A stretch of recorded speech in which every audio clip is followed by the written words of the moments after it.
Materi penjelasan mengenai pengurusan jenazah. Yang pertama ada tata cara memandikan jenazah. Dalam Islam, memandikan jenazah adalah salah satu syarat mengurusi jenazah sebelum dikafani, disolatkan, dan dimakamkan ke dalam liang lahat. Hukumnya fardu kifayah, wajib dikerjakan. Perlu diketahui, ada beberapa jenis jenazah yang perlu dimandikan, yaitu jenazah seorang muslim atau muslimah, tubuhnya masih utuh, bukan karena mati syahid, dan bayi yang meninggal bukan karena keguguran. Sedangkan jenazah yang tidak wajib untuk dimandikan, yaitu orang-orang yang meninggal karena mati syahid, dan bayi yang meninggal karena keguguran. Siapa saja yang boleh memandikan jenazah? Untuk jenazah laki-laki, yang boleh memandikan jenazah laki-laki yaitu laki yang masih mempunyai ikatan keluarga, istrinya, tetangga laki-laki, perempuan mahram, anak kandungnya. Untuk jenazah perempuan, yang boleh memandikannya yaitu suaminya, perempuan yang masih ada ikatan keluarga, tetangga perempuan, laki-laki mahram, anak kandungnya.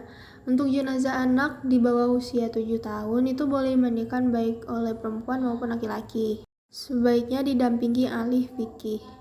Peralatan yang digunakan dalam pemandian jenazah yaitu petugas yang terdiri dari 4 orang, 2 untuk memegang kain penutup, 2 untuk memandikan, air remasan daun bidara, air kapur barus, petugas menggunakan masker dan sarung tangan, kain kecil atau handuk waslap, handuk atau kain 2 buah. Tata cara memandikan jenazah yang pertama yaitu membaca niat. Untuk jenazah laki-laki dan untuk jenazah perempuan itu berbeda. 2. Letakkan jenazah pada tempat tidur yang bawahannya berongga agar kotoran dapat dengan mudah turun. Yang ketiga, pakai perlengkapan sebelum memandikan. Yang keempat, untuk 2 orang petugas memegang kain penutup dan 1 orang bertugas memberikan air dan 1 orang bertugas membersihkan. Yang keempat, dimulai dengan membersihkan bagian kepala, mata, hidung, telinga. Yang keenam, angkat kepala jenazah sampai setengah duduk, kemudian tekan perutnya agar kotoran keluar semua. Yang ketujuh, bersihkan kubul dan dubur jenazah. Yang kedelapan, mewudukan jenazah. Basuh bagian rukun saja seperti bagian wajah, tangan, kepala, dan kaki. Selanjutnya menyiram mulai dari bagian kepala, hitungan ganjil. Setelah tubuh jenazah basah, kemudian disabun dan dikremasi. Selanjutnya tubuh jenazah dimiringkan ke kanan, disiram, kemudian disabuni dan digosok tiap siraman. Dan tiap siraman tersebut dihitung. Hitungan ganjil.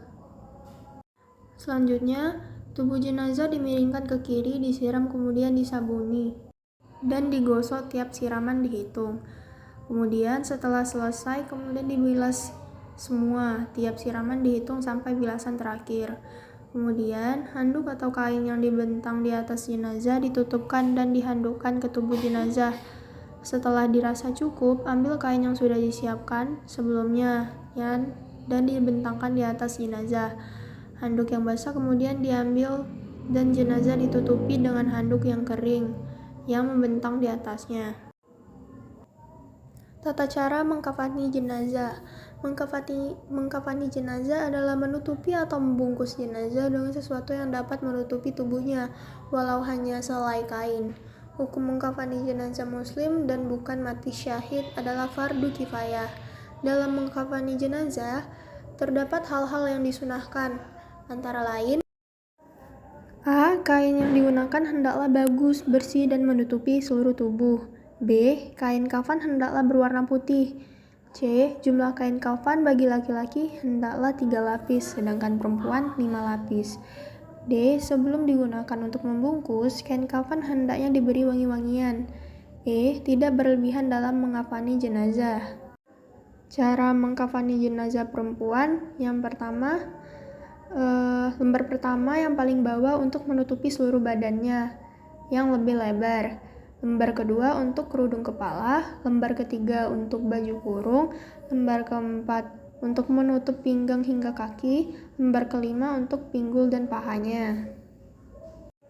Tata cara mengkafani, yang pertama susunlah kain kafan yang sudah dipotong-potong untuk masing-masing bagian dengan tertib. Kemudian angkatlah jenazah dalam keadaan tertutup dengan kain dan letakkan letakkan di atas kain kafan sejajar, serta taburi dengan wangi-wangian atau dengan kapur barus. Yang kedua, tutup lubang-lubang yang mungkin masih mengeluarkan kotoran dengan kapas. Ketiga, tutupkan kain pembungkus pada kedua pahanya. 4. Pakaikan sarung, cukup disobek saja, tidak dijahit. 5. Pakaikan baju kurung, cukup disobek saja, tidak dijahit. Selanjutnya, dandanilah rambutnya. 3. Dandanan, lalu julurkan ke belakang. Yang selanjutnya, pakaikan penutup kepalanya, kerudung. Yang ke-8, membungkusnya dengan lembaran kain terakhir dengan cara menemukan dua ujung kain kiri dan kanan lalu digulung ke dalam. Setelah itu, ikat dengan sobekan pinggir kain kafan yang setelahnya telah disiapkan di bagian bawah kain kafan, 3 atau 5 ikatan, dan dilepaskan ikatannya setelah diletakkan di dalam liang lahat. Setelah itu, siap untuk disolatkan. Tata cara menyolatkan jenazah. Sholat jenazah hukumnya fardu kifayah, yang artinya wajib dikerjakan. Namun, jika sudah ada umat muslim lain yang mengerjakannya, kewajiban umat muslim lain menjadi gugur. Tata cara sholat jenazah berbeda dengan sholat wajib dan sunnah lainnya. Sholat ini tidak didahului azan dan iqomah, sebagaimana sholat fardu 5 waktu. Sholat jenazah terdiri dari 4 takbir dan dilakukan dengan berdiri. Dalam sholat jenazah juga tidak dilakukan gerakan ruku, i'tidal, sujud, duduk di antara dua sujud, dan duduk tahiyat. Cara menyolati jenazah perempuan. Yang pertama, takbir pertama. Membaca niat, kemudian takbir dan membaca Al-Fatihah. Usolli ala hazil mayyiti arba'a takbirati fardo kifayati ma'muman lillahi ta'ala. Yang kedua, takbir kedua, membaca sholawat. Allahumma sholli ala sayyidina Muhammad wa ala ali sayyidina Muhammad. Kama shollaita ala sayyidina Ibrahim wa ala ali sayyidina Ibrahim. Wa barik ala sayyidina Muhammad wa ala ali sayyidina Muhammad. Kama barakta ala sayyidina Ibrahim wa ala ali sayyidina Ibrahim. Fil alamin innaka hamidum majid. Yang ketiga, takbir ketiga, berdoa untuk jenazah. Allahumma gfir laha warhamha wa'fianha wa'fu anha. Takbir yang keempat, berdoa untuk jenazah dan orang yang ditinggalkan. Allahumma la tahirmana ajraha wa la taftina ba'daha waghfir lana walaha. Yang kelima, salam, mengucapkan salam sebagaimana sholat pada umumnya. Assalamualaikum warahmatullahi wabarakatuh. Tata cara menguburkan jenazah. Setelah selesai dimandikan, dikafani dan disolatkan, maka jenazah harus segera dikuburkan. Disunahkan membawa jenazah dengan usungan jenazah yang dipanggul di atas pundak dari tempat sudut usungan. Bagi para pengiring, boleh berjalan di tempat jenazah, di belakangnya, di samping kanan atau kirinya. Disunahkan mendalamkan lubang kubur agar jasad si mayit terjaga dari jangkauan binatang buas dan agar baunya tidak merebak keluar. Dilarang menguburkan jenazah pada 3 waktu, yaitu ketika matahari terbit hingga ia agak meninggi, saat matahari hampir terbenam hingga ia terbenam sempurna. Tata cara menguburkan. Yang pertama, jenazah siap untuk dikubur. Allahul musta'an. Yang kedua, jenazah diangkat di atas tangan untuk diletakkan di dalam kubur. Yang ketiga, jenazah dimasukkan ke dalam kubur. Disunahkan memasukkan jenazah ke liang lahat dari arah kaki kuburan lalu diturunkan ke dalam liang kubur secara perlahan. Jika tidak memungkinkan, boleh menurunkannya dari arah kiblat. Yang keempat, petugas yang memasukkan jenazah ke liang kubur hendaklah mengucapkan Bismillahirrahmanirrahim Rasulillahi ketika menurunkan jenazah ke liang kubur. Yang kelima, disunahkan membaringkan jenazah dengan bertumpu pada sisi kanan jasadnya dan menghadap kiblat sambil dilepas tali-talinya selain tali kepala dan kedua kaki. Yang keenam, tidak perlu meletakkan bantalan dari tanah ataupun batu di bawah kepalanya, sebab tidak ada menyingkap wajahnya, kecuali bila si mayit meninggal dunia saat mengenakan kain ihram, sebagaimana telah dijelaskan. Yang ketujuh, setelah jenazah diletakkan di dalam rongga liang lahat dan tali-tali selain kepala dan kaki dilepas, maka rongga liang lahat tersebut ditutup dengan batu bata atau papan kayu atau bambu dari atasnya agak samping. Lalu sela-sela batu bata itu ditutup dengan tanah liat agar menghalangi sesuatu yang masuk sekaligus untuk menguatkannya. Selanjutnya, disunahkan bagi para pengiring untuk menabur 3 genggam tanah ke dalam liang kubur setelah jenazah diletakkan di dalamnya. Setelah itu ditumpahkan diuruk tanah ke atas jenazah tersebut. Hendaklah meninggikan makam kira-kira sejengkal sebagai tanda agar tidak dilanggar kehormatannya. Dibuat gundukan seperti pundak unta. Kemudian ditaburi dengan batu kerikil sebagai tanda sebuah makam dan diperciki air. Lalu diletakkan batu pada makam sebagian kepalanya agar mudah dikenali. Selanjutnya, haram hukumnya menyemen dan membangun kuburan, demikian pula menulisi batu nisan. Dan diharamkan juga duduk di atas kuburan, menginjaknya serta bersandar padanya. Kemudian pengiring jenazah mendoakan keteguhan bagi si mayit dalam menjawab pertanyaan 2 malaikat yang disebut dengan fitnah kubur. Karena ketika itu ruhnya dikembalikan dan ia ditanya dalam kuburnya, maka disunahkan agar setelah selesai menguburkan, orang-orang itu berhenti sebentar untuk mendoakan kebaikan bagi si mayit, dan doa ini tidak dilakukan secara berjamaah tapi sendiri-sendiri. Sungguhnya mayit bisa mendapatkan manfaat dari doa mereka. Sekian penjelasan dari saya tentang pengurusan jenazah. Assalamualaikum warahmatullahi wabarakatuh. Assalamualaikum warahmatullahi wabarakatuh. Perkenalkan, nama saya Rami Feroza dengan NIM D1S12108. Di sini saya akan menjelaskan bagaimana cara memandikan jenazah. Hukum memandikan jenazah adalah fardu kifayah. Artinya, jika sudah ada satu orang yang memandikan jenazah, maka tidak kewajiban lagi bagi yang lain untuk melaksanakannya. Tetapi, jika belum ada yang melakukannya, maka semua orang di daerah tersebut berkewajiban melakukannya. Namun, pada saat memandikan jenazah, tidak boleh sembarangan. Terdapat tata cara dalam memandikan jenazah yang wajib dilakukan, yaitu syarat memandikan jenazah.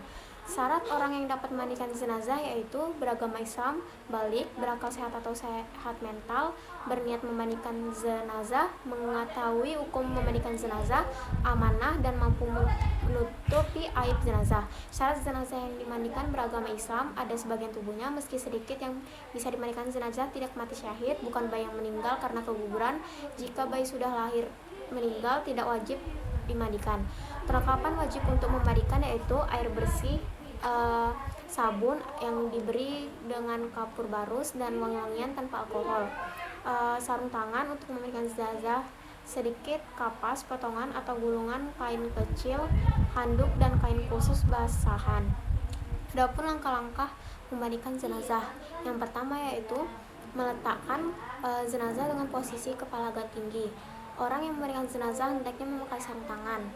Ambil kain penutup dari jenazah dan ganti dengan kain basahan agar auratnya tidak terlihat. Setelah itu, bersihkan dengan menggosok lembut giginya, lubang hidungnya, lubang telinganya, celah ketiaknya, celah jari tangannya, dan kaki serta rambutnya. Bersihkan kotoran jenazah baik yang keluar dari depan maupun dari belakang terlebih dahulu. Caranya, tekan perutnya pelan-pelan supaya kotoran yang ada di dalamnya keluar. Siram atau basuh seluruh anggota tubuh jenazah dengan air sabun. Siram atau basuh dari kepala hingga ujung kaki dengan air bersih. Siram sebelah kanan dahulu, lalu sebelah kiri sebanyak 3 kali masing-masingnya. Memiringkan jenazah ke kiri, basuh bagian lambung kanan sebelah belakang. Memiringkan jenazah ke kanan, basuh bagian lambung kirinya sebelah belakang. Bilas lagi dengan air bersih dari kepala hingga ujung kaki. Siram dengan air kapur barus. Jenazah kemudian diwudukan seperti orang yang sedang berwudu sebelum sholat. Pastikan perlakuan jenazah dengan lembut saat membalik dan menggosok anggota tubuhnya. Jika keluar dari jenazah itu najis setelah dimandikan dan mengenai badannya, wajib dibuang dan dimandikan lagi. Jika keluar najis setelah di atas kafan, tidak perlu diulangi mandinya, cukup hanya dengan membuang najisnya tersebut. Bagi jenazah wanita, sanggul rambutnya harus dilepas dan dibiarkan terurai ke belakang. Setelah disiram dan dibersihkan, lalu dikeringkan dengan handuk dan dikepang. Keringkan tubuh jenazah setelah dimandikan dengan handuk sehingga tidak membasahi kain kafan lainnya. Selesai memandikan jenazah, berilah wangi-wangian yang tidak mengandung alkohol sebelum dikafani. Biasanya menggunakan air kapur barus. Assalamualaikum warahmatullahi wabarakatuh. Perkenalkan, saya Sofia Alisa Priyanti dengan NIM G1E1036 dari program studi farmasi. Saat ini saya akan menjelaskan tentang mengkafani jenazah. Mengkafani jenazah itu sendiri merupakan tindakan untuk menutupi atau membungkus seluruh tubuh jenazah dengan sesuatu walau hanya sehelai kain. Apabila jenazah sudah dimandikan, harus segera dikafani sebelum akhirnya akan disalatkan. Menurut Husnan M. Talhib, di dalam buku Keutamaan Menjenguk Orang yang Sakit dan Tata Cara Mengurus Jenazah, hukum mengkafani jenazah itu sendiri bagi seorang muslim yang bukan mati syahid adalah fardu kifayah.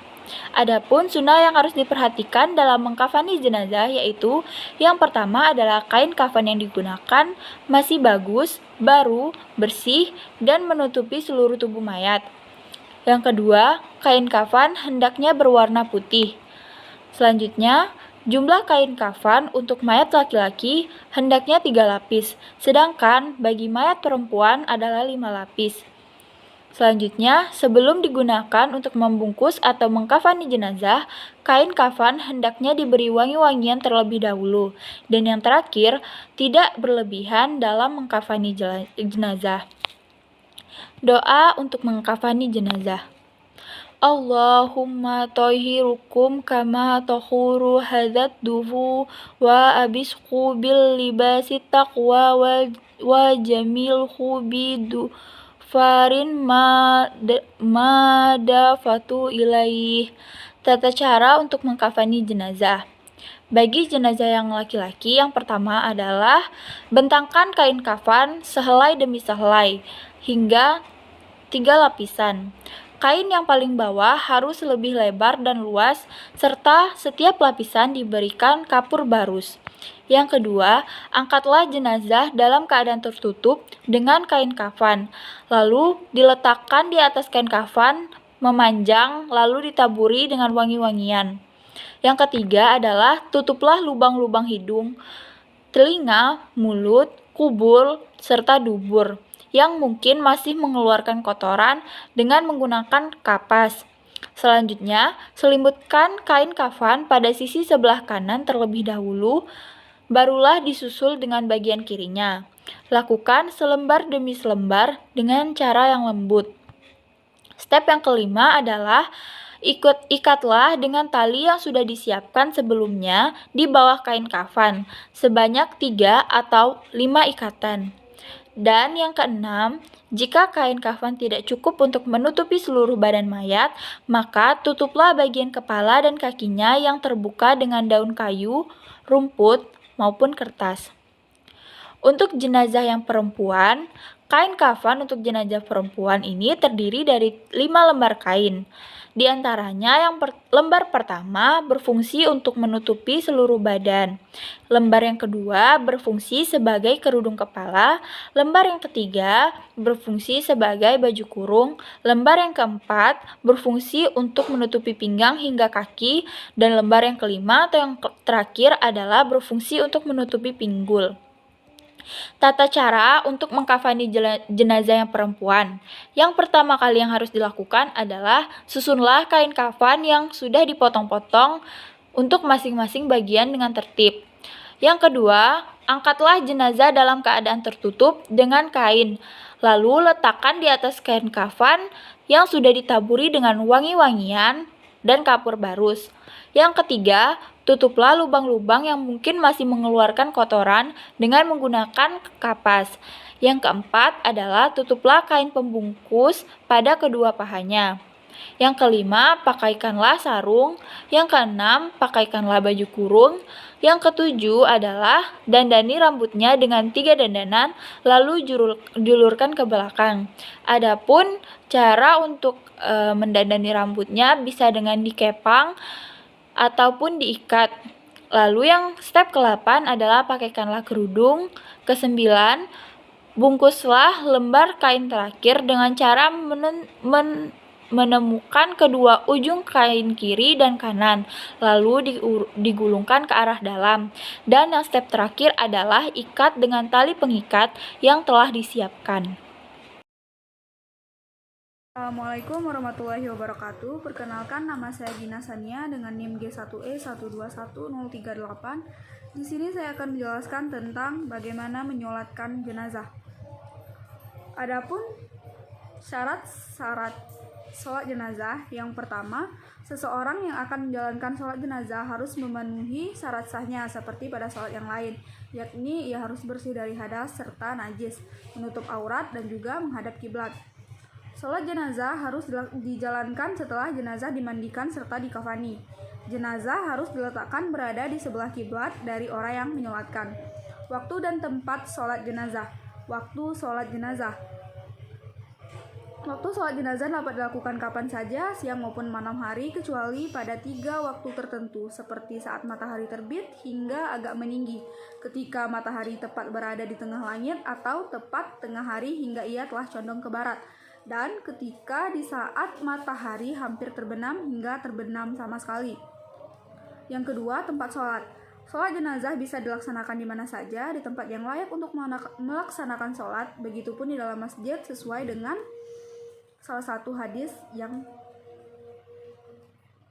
telah dijelaskan oleh hadis yang diriwayatkan oleh Imam Muslim.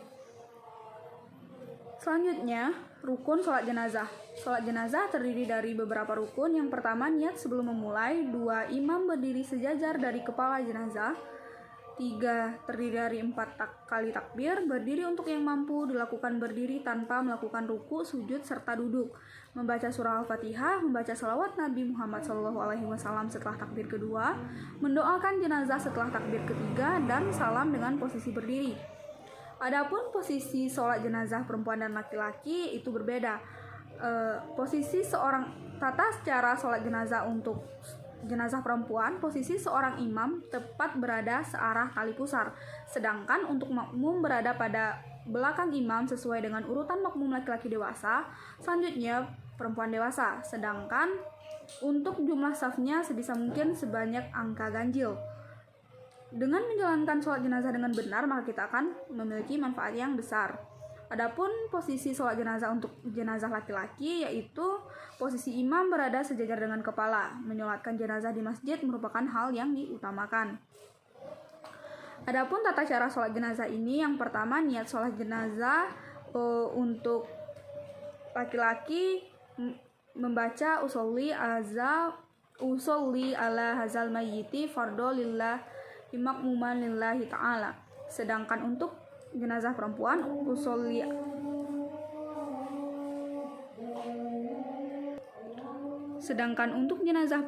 usolli hazal mayyiti fardhu lil makmuman lillahi ta'ala. 2, takbir dan membaca Al-Fatihah. Takbir kedua dan diteruskan dengan membaca sholawat Nabi, yaitu Allahumma sholli ala Muhammad wa ala ali Muhammad. Yang keempat, mendoakan jenazah. Dan yang terdiri dari 2 jenis bacaan, ada yang diperuntukkan untuk pria dan ada juga yang diuntukkan wanita. Yang kelima, bacaan takbir keempat. Setelah mendoakan, pada takbir keempat terdapat doa yang harus dibacakan, dan itu juga berbeda antara perempuan dan laki-laki. Untuk laki-laki, Allahumma tahrimna ajrahu wa la taftina ba'dahu. Sedangkan untuk perempuan, Allahumma la tahrimna uhroha wal taftina ba'dahu. Selanjutnya, mengucapkan salam. Selesaikan sholat dengan mengucapkan salam sambil menoleh ke kanan serta ke kiri. Posisi salam ini memiliki perbedaan dengan sholat fardu lainnya. Salam pada sholat jenazah ini dijalankan secara berdiri. Saya akan menjelaskan tata cara menguburkan jenazah. Yang pertama, mempersiapkan lubang kubur. Tata cara menguburkan jenazah tentunya diawali dengan mempersiapkan lubang kubur. menurut ajaran Islam. Kedalaman lubang kubur harus setinggi orang yang berdiri di dalam dengan tangan melambai ke atas. Sesuaikan lebar kubur dengan ukuran 1 dizirah atau 1 hasta lebih 1 jengkal, setara 50 cm. Apabila tanah kubur terasa keras, disunahkan untuk membuat liang lahat dalam lubang kubur. Bila tanahnya gembur, disunahkan membuat semacam lubang lagi di dasar kubur dengan ukuran yang dapat menampung jenazah.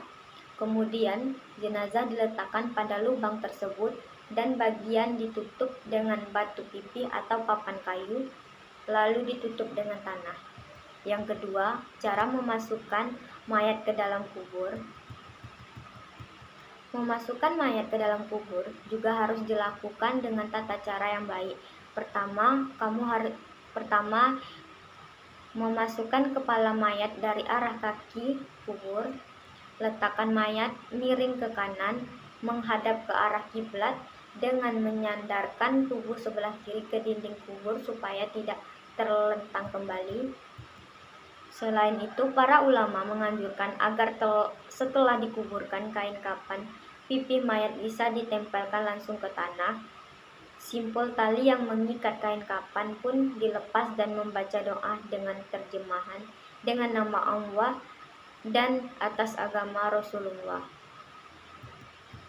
Namun, bila mayat yang dikubur berjenis kelamin perempuan, dianjurkan untuk membentangkan kain di atas kuburnya pada waktu dimasukkan ke liang kubur, sedang untuk mayat laki-laki tidak dianjurkan. Selanjutnya, orang yang turun ke lubang kubur mayat perempuan sebaiknya bukan orang-orang yang semalam menyetubuhi istri mereka. Setelah mayat sudah diletakkan di liang kubur, dianjurkan untuk mencurahinya dengan tanah 3 kali dengan tangannya dari arah kepala mayat lalu ditimbuni tanah. Yang ketiga, cara menaruh mayat di dalam kubur.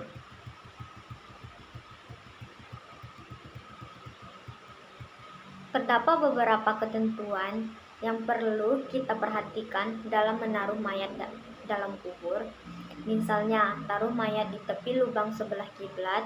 Setelah itu baru taruh papan kayu atau semacamnya dengan posisi agak condong di atasnya agar mayat tak langsung tertimpa tanah ketika ditimbun tanah.